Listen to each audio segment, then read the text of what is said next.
How many of you are tired of hearing people say that to make 10k a month, all you need to do is make 333 a day? I know I am. I think we all know how to divide, but how do you actually go about making that 333 a day? So I reached my first 10k a month in business around summer last year, and I was saying that there were 3 major steps I took to get there. And the biggest game-changing discovery for me was this formula. When I say this formula can help you reach any revenue goal, whether that is 5k, 10k, 20k, 100k a month, this formula will be your key. And the reason why it's so game-changing is because it helps you to realize that when you're trying to reach any revenue goal, it's not about focusing on the goal of how do you make 333 a day if you're aiming for 10k, but it is about how much traffic you drive a day, which I rarely talk to focus on. I'm going to be showing you how to apply this formula to your specific business and your specific revenue goal later on in this video. But the first step is choosing your vehicle. There is so much noise online about what is the easiest and what's the best way to make money or to start a business at any given time. But the aha moment I had is that there is no easiest or best way to make money. Realistically, what is easiest or best for me and what is easiest and best for you is just going to be dependent on a cross between what you're good at, what you enjoy, and what the market needs. There might be many things you're good at, many things you enjoy, and many things that the market needs, but there are probably only very few business models that actually tick all 3 boxes. So even as well, when you see anyone saying that, oh, X way of making money is dead,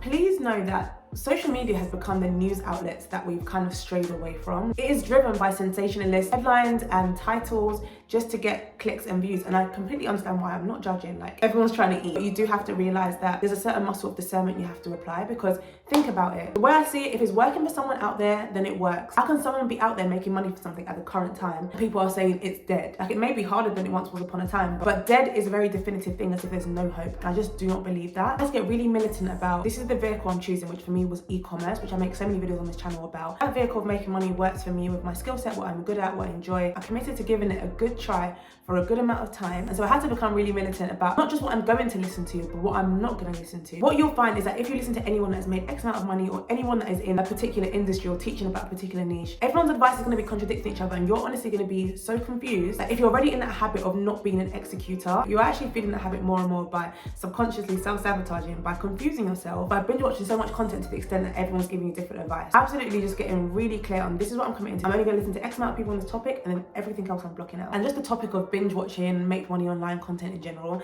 I think make money online binger is a dangerous space to be. In your head, you feel like you're being productive because you're learning about things that are going to help you and help you become a better person. But really and truly, the person who binge watches Love Island for 10 hours and the person who binge watches make money online, be productive content for 10 hours, both wasted 10 hours not doing anything. The difference is with the make money online binger, that person's probably also confused and feels even more stuck than they did beforehand in regards to their goals, because they're just like, should I follow this person? Should I follow that person's advice? Everyone's saying different things. Whereas the Love Island binger, they know they've been a bum. So when they actually have the revelation like, maybe I should start doing something with my time, they're gonna actually find it a lot easier to move, because they haven't overcrowded that side of their mind the way make money online person has. That's another thing I had to become really militant about, was watching how much of this good content am I consuming and how much of it am I actually applying. And yeah, the formula, so I actually was gonna do like a whole walkthrough explaining the formula, but I think it'll be easier to insert the TikTok video I did explaining how to use the formula, because I think it just sums it up really nicely. The formula, you need to hit any revenue goal in business. £2,000 a month, and you were selling a product, or your average order value was about £25. To make £2,000, you would need about 80 sales. To get those 80 sales, you need to look at your conversion rate. So say you have a 2% conversion rate, which is the average for e-commerce or product-based business. That will mean you need 4,000 visitors to come to your site in order to get these 80 sales. That works out to about 129 visitors a day. But the number one mistake people make is focusing on, how do I get this? How do I get this? Whereas you should be focusing on, what is my process? What is my system for driving this? And obviously this number can change. This number can change depending on your business. Of course, this number can change.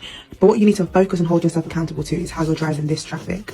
And another big mistake people make is focusing on driving all their traffic just directly from social media. This is why I speak a lot about back-end marketing. So back-end marketing is all the systems that are bringing people back to your website. Email flow, you have, is working on autopilot, just driving people back to your website, and then you're doing things on the front end from social media and influencers. But this is where the money is at. And sorry about my shoddy handwriting, but here's the formula. Yeah, once I had this formula, I plugged in my conversion rate numbers, I plugged in my AOV numbers, and I got to the bottom of how much traffic I needed to be driving a day.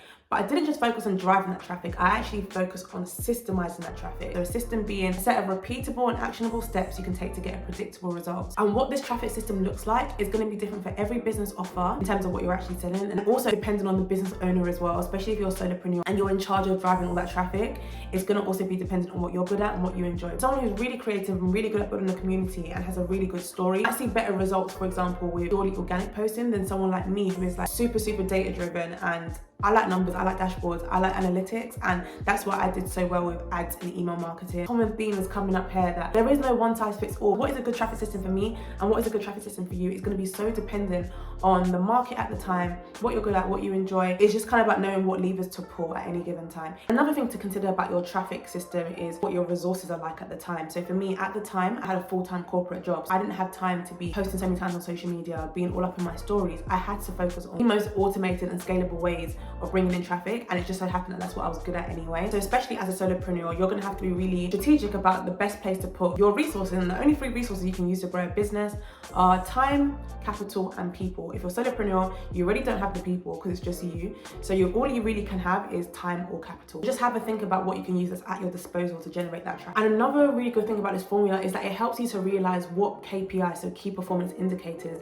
need to be attended to. Because if you find that your AOV is dipping, your average order value is dipping, or if you find that your conversion rate is below the industry standard, that's what you'll need to fix before you actually start generating that traffic. So as you're generating more traffic, you again need to keep paying attention to these KPIs to make sure that those key metrics do not dip. Because if you're generating low quality traffic, so low quality being that people that don't need or want your product, then you might find that your conversion rate starts to go down, or you might find that your average order value starts to go down. So just keeping an eye on that as you keep using this formula. Really, every time you set a revenue goal, which should be about monthly, you should be using this formula to work out, okay, how much traffic do I need to drive this month? And make sure you hit the subscribe button if you'd like to see more videos about generating traffic, because I'm going to be doing some updated ones on running ads, email marketing, which is my absolute favorite, and TikTok, because I actually finally love it over there. As hesitant as I was, I get the hype. Definitely subscribe if you'd like to see more of that. So even though I said the formula was the biggest game changer for me, the real key that actually allowed me to reach this revenue goal was recognizing that I'd hit my upper limit, or my money ceiling. So your money ceiling being, as the name suggests, that upper limit you have as to make it anything more than that just sounds unreasonable or just sounds unfathomable for you as a person.